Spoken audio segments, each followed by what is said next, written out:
주님 예배에 잘 오셨습니다. 오늘은 이제 사순절 첫째 주일 예배입니다. 굉장히 뜻깊은 이 예배 시간에 우리가 굉장히 귀한 말씀 나눌 때에 하나님께서 이 사순절 우리의 마음을 결단하고 주님을 닮아가는 시간으로 우리를 변화시키는 은혜가 있기를 주님의 이름으로 축복합니다. 우리 굉장히 중요한 말씀 계속 16장, 17장 통해서 나누고 있습니다. 우리 무슨 말씀 나눴었죠? 한번 띄워주시면 가이사라 빌립보가 어떤 지역인지 우리가 나누었고, 예수님이 그곳에서 너희는 나를 누구라 하느냐라는 질문을 던지셨고, 베드로가 주는 그리스도시요 살아계신 하나님의 아들이라는 믿음의 반석이 될 만한 고백을 했으며, 예수님께서 그 믿음의 반석 위에 교회를 세우실 것이고 그 교회를 음부의 권세가 이기지 못할 것이다 라고 말씀하신 다음에, 내가 이제 예루살렘으로 가게 되고 종교 지도자들에게 고통을 받고 십자가에 못 박혀 죽으시고 3일 만에 부활하게 될 것이다 말씀하셨고, 누구든지 나를 따르려거든 자기를 부인하고 자기 십자가를 지고 나를 따라와야 한다라는 제자도에 대한 말씀을 전하셨습니다. 낭망하는 제자들 몇 명을 데리고 변화산에 올라가셔서 예수님의 영광된 모습을 또한 제자들에게 보여주시는 사건까지 우리가 지난 시간까지 함께 말씀을 나누었습니다.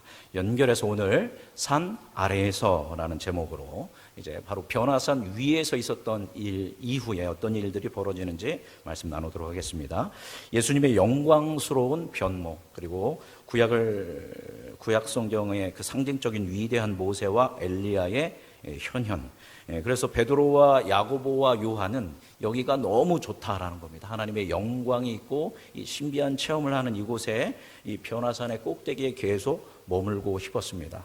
그러나 예수님의 그 관심은 그런 영광스러운 산 꼭대기에 있는 것이 아니라 어디에 있었다? 바로 산 아래, 산 골짜기에 있었다라는 겁니다. 산 아래에 연약함과 결핍과 죄와 죽음으로 고통 가운데 있는 사람들을 향하여서 예수님은 관심이 계셨고, 그래서 과감하게 산 아래로 내려오십니다. 자, 그렇다면 산 아래에서는 어떤 일들이 일어나고 있었을까요? 우리 14절 말씀 함께 읽어보겠습니다.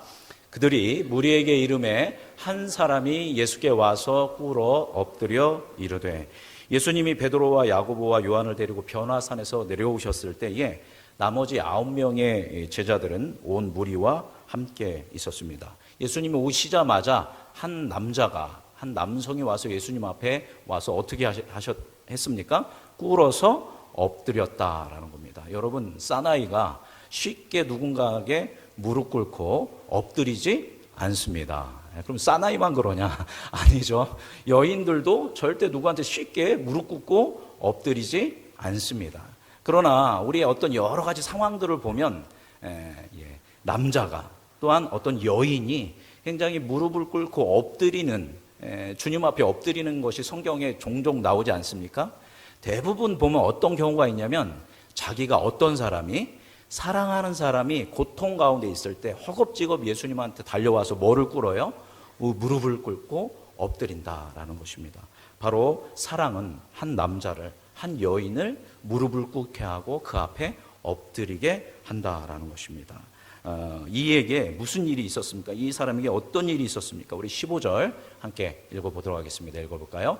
주여, 내 아들을 불쌍히 여기소서. 그가 간질로 심히 고생하여 자주 불에도 넘어지며 물에도 넘어지는지라. 바로 이 사람에게 뭐가 있었는데? 아들이 있었는데, 다른 복음서 보면 아주 어렸을 때부터 귀신이 들린 상태에서 간질이 있었고, 이 간질이 생겼을 때 불에도 넘어지고 물에도 넘어지는 일들이, 이 아이가 고통당하는 일들이 있었다라는 겁니다. 보통 그런 간질이 아닌 것이죠. 이 아이의 삶은, 그리고 이러한 아들을 가지고 데리고 양육하는 아버지의 삶은 매우 고통스럽고 애통하고 안타까웠고, 때로는 살아있어도 사는 것 같지 않은 그런 삶의 고통과 아픔이 이 부자에게 있었다라는 것입니다. 바로 이것이 어디의 현실이냐면 산 아래의 현실이라는 것이죠. 산 꼭대기, 변화산 꼭대기에는 어떤 영광스러운 것이 있었는지 모르지만 지금 산 아래의 현실은 실제로 귀신이 역사하고 있고 악한 영들이 영향력을 실제로 행사하고 있었다라는 겁니다. 여기 귀신 생각할 때 우리 생각하는 그 귀신의 개념이 아니죠. 그죠? 악한 영들을 이야기하는 겁니다. 이러한 영들이 실제적으로 심신이 약한 사람들, 어떤 연약한 가운데 빠진 사람들을 틈타서 그들의 삶을 엉망으로 만들고 고통스럽게 만드는 것이 어디다라는 겁니다. 바로 이 현실이다라는 겁니다. 근데 여러분, 귀신 들린 사람만 그런가요? 지금 우리의 삶을 돌아보십시오. 대부분의 사람들의 삶이 그렇게 곤고하고 고통하고 애통하고 살아도 사는 것 같지 않은 그런 삶들을 이 세상의 사람들이 많이 많은 사람들이 살아가고 있다라는 것입니다. 이것이 바로 오늘 말씀에 나오고 있는 아버지와 아들의 현실이고 이 세대를 살아가는 모든 인류의 현실이다라고 볼 수 있습니다. 그렇다면 오늘 말씀에서 이 아버지와 아들은 누구이겠습니까? 진리가 필요한 사람들, 스스로의 힘으로 내가 가지고 있는 어려움들을 극복하지 못하는 사람들, 즉 예수 그리스도가 필요한 우리들의 이웃이다라는 겁니다. 자, 그렇다면 제자들은 누구겠습니까? 바로 이러한 이웃들을 돕는 사람들이 바로 예수 그리스도의 제자라는 거죠. 자, 이때 제자들은 어떤 일들을 했습니까? 우리 16절 말씀 같이 읽어보겠습니다.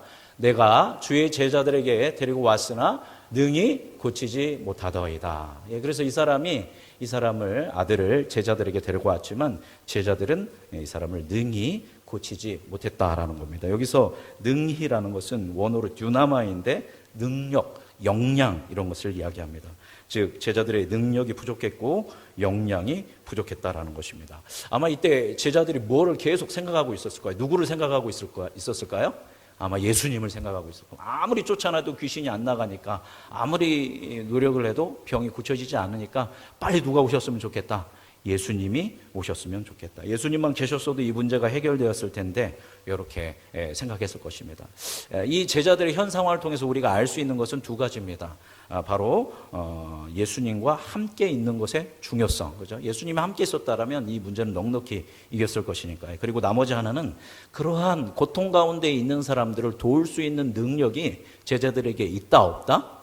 제자들에게 없다라는 것이 현실입니다. 이것이 두 가지입니다. 아무리 돕고 싶어도 자기가 도울 수 없는 상황, 그리고 예수님이 함께 있었다면 내가 이거 도울 수 있는데라고 하는 안타까운 그런 상황이 이들 가운데 있었다라는 것입니다. 그런데 그런 제자들을 향해서 예수님은 굉장히 강한 어조로 말씀하십니다. 우리 17절 전반절을 읽겠습니다. 같이 읽어볼까요? 예수께서 대답하여 이르시되 믿음이 없고 패역한 세대여 라고 이야기합니다. 제자들만 이 당시 있었던 게 아니라 당시 많은 무리들이 있었습니다. 그래서 제자들을 포함한 무리들을 향해서 믿음이 없고 패역한 세대라고 이야기합니다.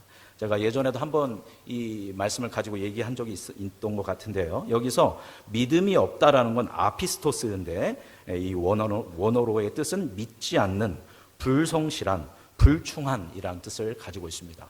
또 패역한이라는 것은 디아스트로폰데 왜곡하다, 삐뚤어지다, 그릇되게 하다, 구부러뜨리다 라는 뜻을 가지고 있습니다. 그러니까 제자들을 포함한 무리, 특별히 제자들의 현 상황이 믿음이 없고 불성실하며 왜곡된 상태에, 삐뚤어진 상태에 있는 것이 제자들의 모습이다라는 겁니다. 즉 제자들과 무리의 상태가 불성실하고 예수님의 권능을 믿지 못하고 있다라는 것입니다. 이미 예수님께서는 제자들을 파송하면서 마태복음 10장 8절에서 귀신을 뭐 할 수 있는 능력을 주셨어요?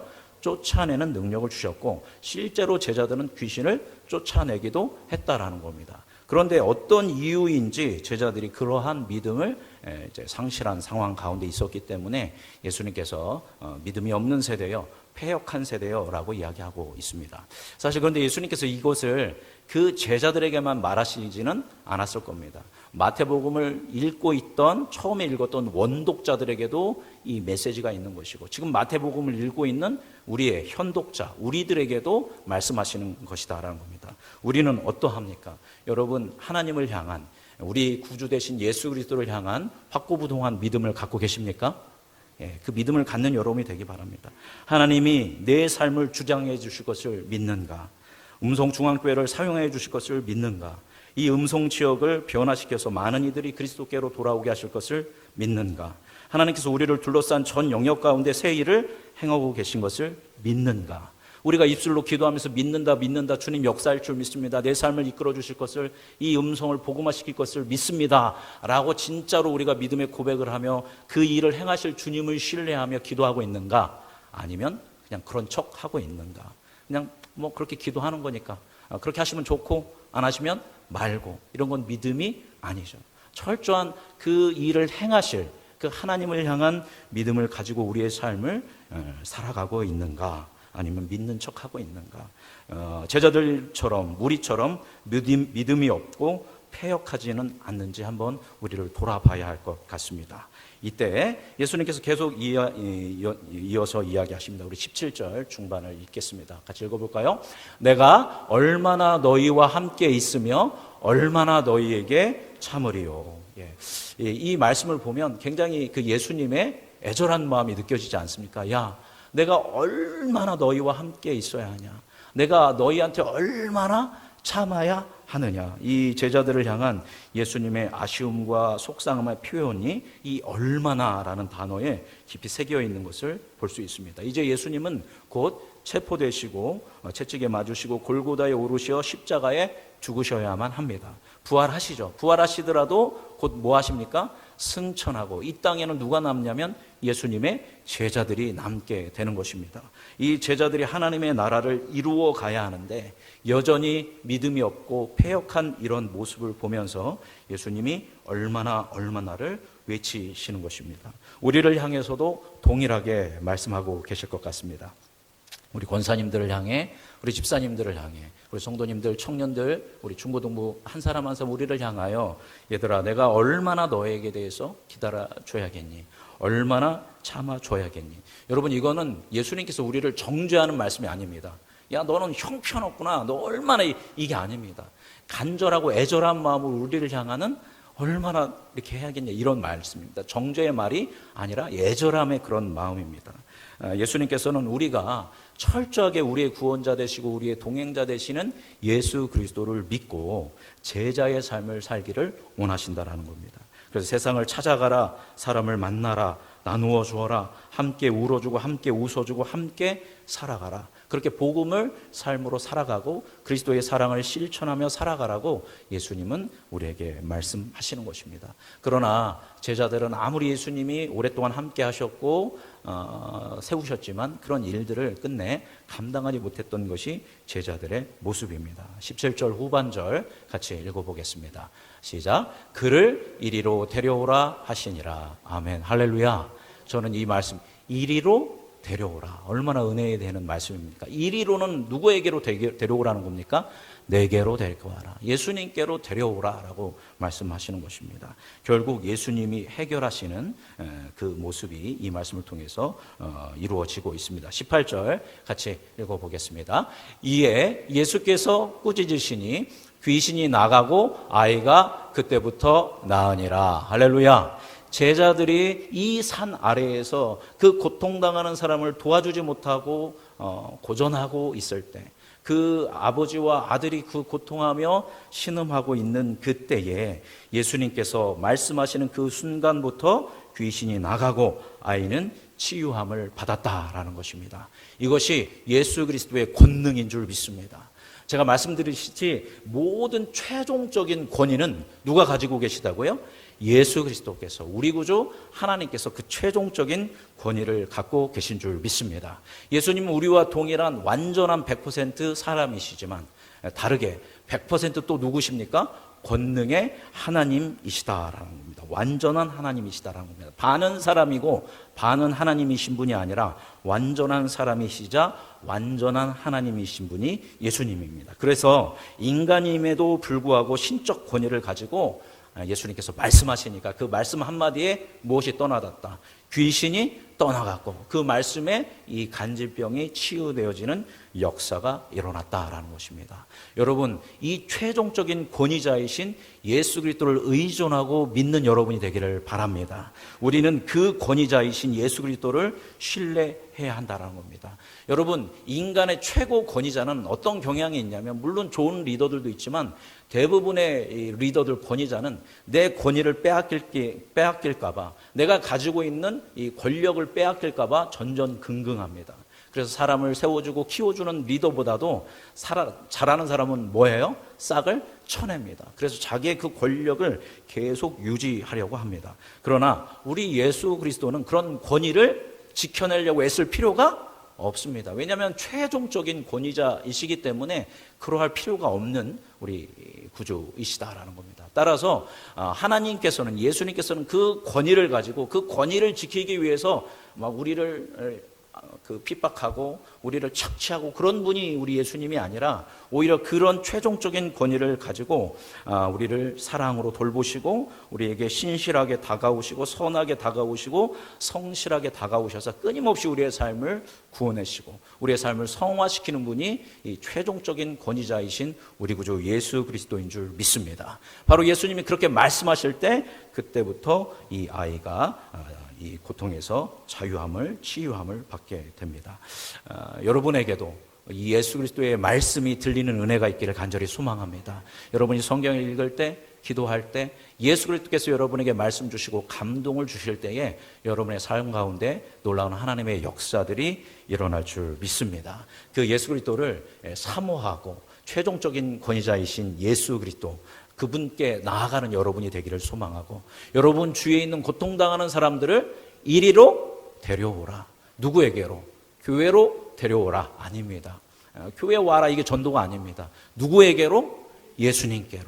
어느 교회를 가는 것은 중요하지 않습니다. 물론 건강한 교회 가야겠지만 예수 믿도록 우리는 그 역할들을 감당해야 한다라는 것입니다. 자, 이렇게 예수님이 얘기했을 때 제자들이 조금 억울했던 모양입니다. 우리 19절 말씀 같이 읽어볼까요? 시작.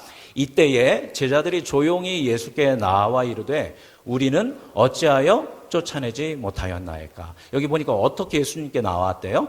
조용히 나왔대요. 조용히 나왔다는 건 뭡니까? 조금 부끄럽고 조금 수치스럽고 창피하니까 못 쫓아냈던, 모든 제자였는지 몇몇 제자인지 모르겠지만 예수님한테 조용히 다가와서 우리는 어찌하여 쫓아내지 못했습니까? 약간 억울한 듯한 느낌.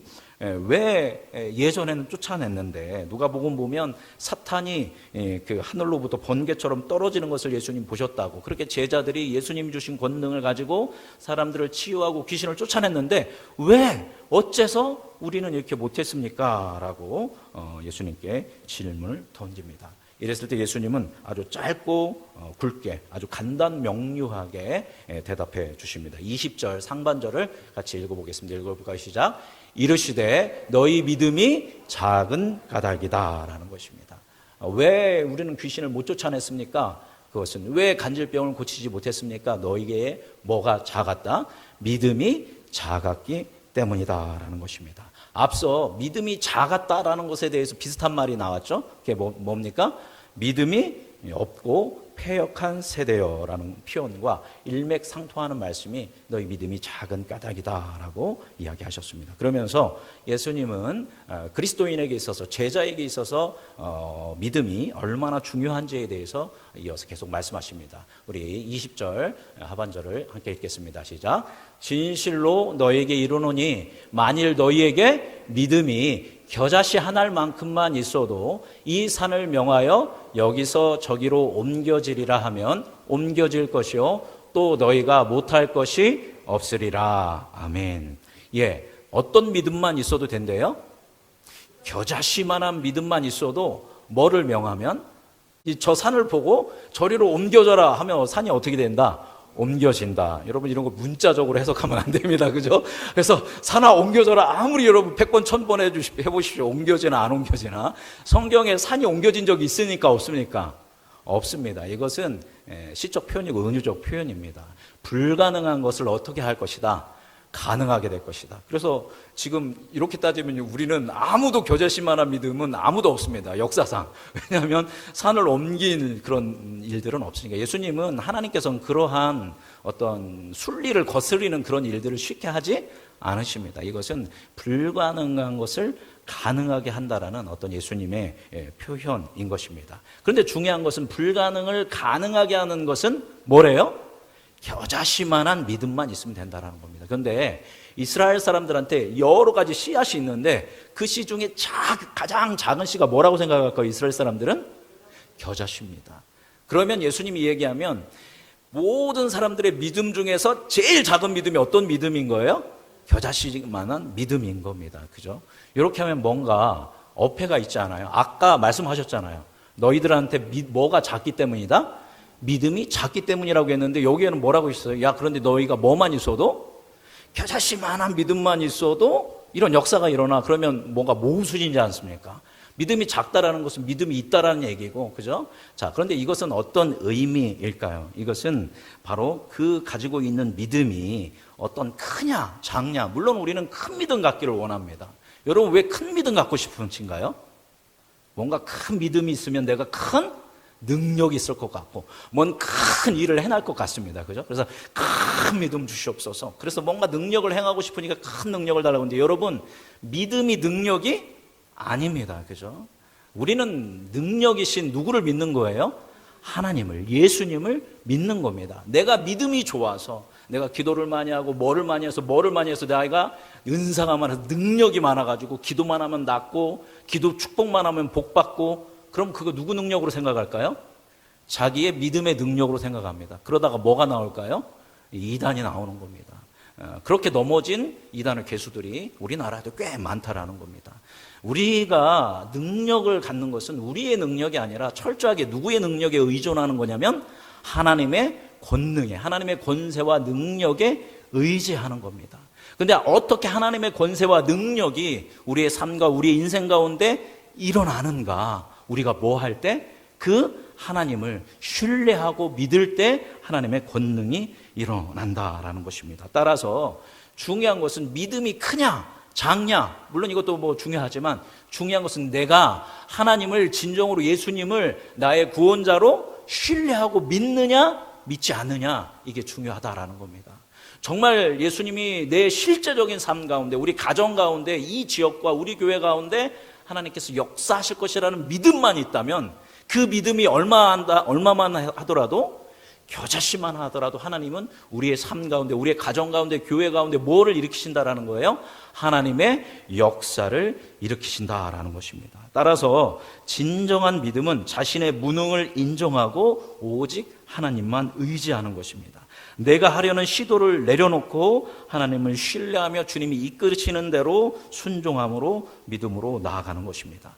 따라서 이 말씀을 우리가 문맥으로 본다면 아마도 제자들은 이 그 산 아래에서 이 사람들을 고치려고 하는데 고치지 못했던 이유는 예수님을 신뢰하고 의지하는 믿음보다 이전에 자기들이 뭐 했어요? 귀신을 쫓아냈잖아요.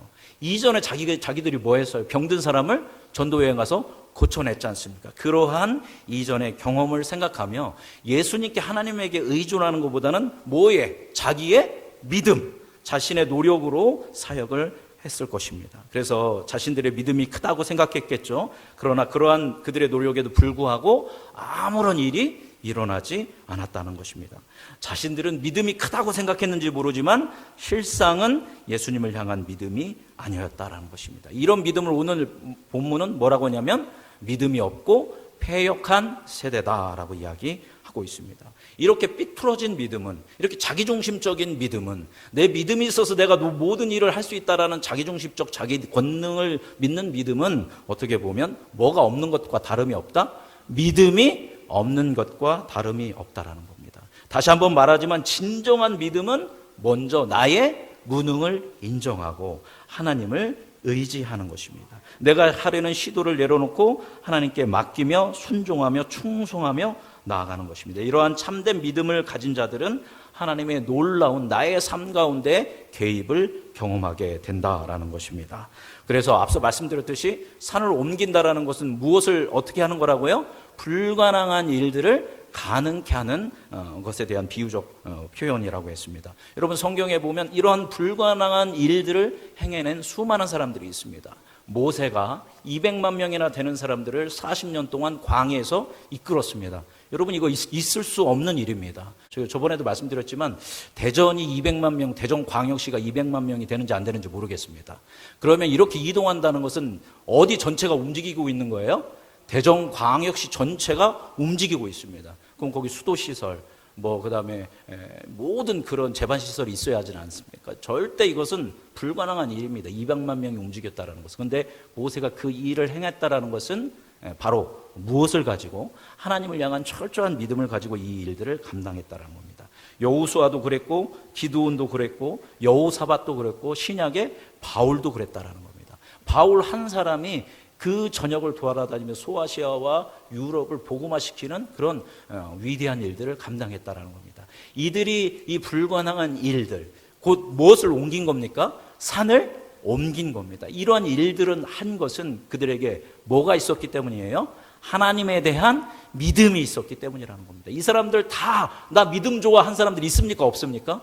없습니다. 다 물러서고 다 두려워하고 다 했습니다. 그러나 그럼에도 불구하고 하나님을 의지하면서 작은 믿음이지만 의존하면서 나아갈 때 그들의 삶을 통해서 하나님이 이런 위대한 일들을 행하셨는 줄 믿습니다. 자, 그래서 이제 말씀을 정리하도록 하겠는데요. 지금 여러분, 우리는 어디에서 살고 있어요? 우리는 산 아래에서 살고 있습니다.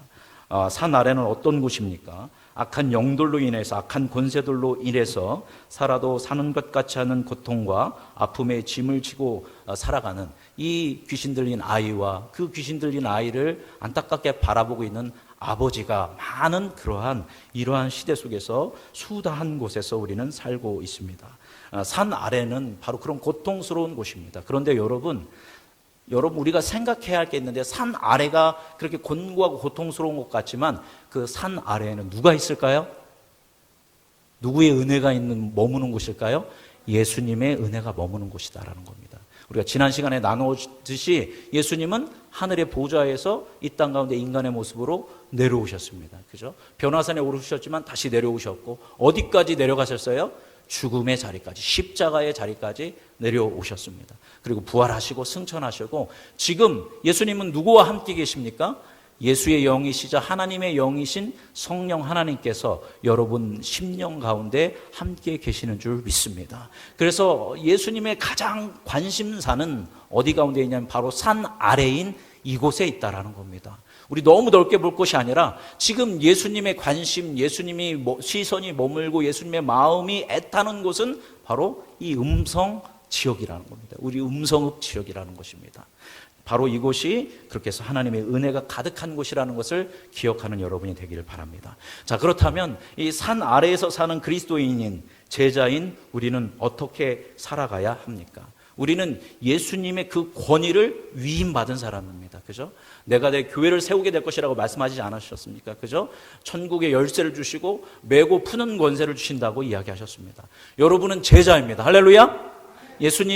믿는 예수님을 따르는 그리스도인입니다. 여러분은 이 세상 속에서 예수님의 몸된 존재로서 나아가서 그 고통 가운데 있는 사람들을 풀어주고 자유케 하고 돌보는 그런 삶을 살아야 한다라는 것입니다. 근데 여러분 여기서 또 한 가지 기억해야 할 것이, 여러분 그런 능력 있습니까? 없습니까?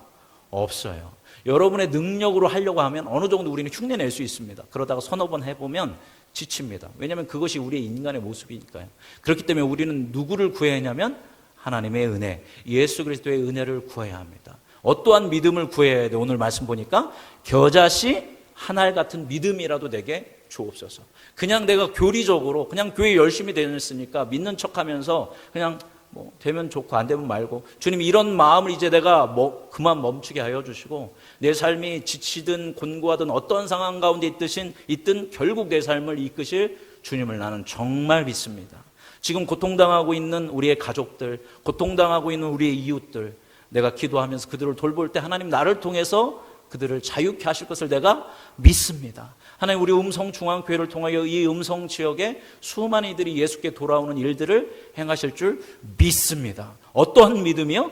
겨자씨 하나 같은 믿음. 근데 그것이 나의 어떤 믿음의 권능이 아니라 그 일을 행하실 주님을 철저하게 의존하고 믿음으로 나아가는 믿음의 삶을 우리는 살아야 할 줄 믿습니다. 그렇게 여러분이 믿음을 가지고 나아갈 때 여러분은 산 아래에서, 산 위를 바라보는 것이 아니라 산 아래에 거하면서 그 고통당하는 사람들을 구하고 정말 예수께로 나아가면서 예수 안에서 구원을 여러분이 누리면서 그것을 흘러보내는 그러한 복의 통로가 될 줄 믿습니다. 그래서 이 사순절 기간 하나님을 향한 절대 의존을 믿음을 가지고 일어서는 여러분이 되길 바랍니다.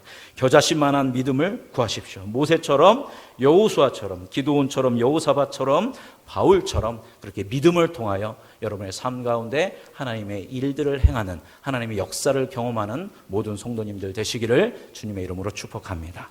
기도하겠습니다. 거룩하신 생명의 주 하나님, 오늘 본문 말씀 가지고 산 아래에서라는 제목으로 주의 말씀 나누었습니다. 주님, 우리의 관심이 하나님 세상적인 높은 것을 향하지 않게 하여 주시고 예수님의 관심이 있는 곳, 예수님의 시선이 머무는 곳에 우리 관심이 있게 하여 주옵소서. 그곳에서 예수님께서 자유케 하시고 구원을 베푸셨던 것처럼, 우리에게 그 은총을 허락하신 것처럼 우리가 그 은총 안에 거하며 겨자씨만한 믿음이 있을지라도 그 믿음을 가지고 나아가서 제자의 삶을 삶으로 수많은 이들에게 빛과 소금의 역할을 감당하는 우리 성도님들 되도록 인도하여 주옵소서. 그래서 나의 삶 가운데, 우리의 가정 가운데에, 우리 교회 가운데, 우리 이웃 가운데에 하나님의 살아계심, 하나님의 은총이 가득한 일들을 경험하도록 인도하실 것을 믿으며 사랑이 많으신 우리 구주 예수 그리스도의 이름으로 감사하며 기도드립니다. 아멘.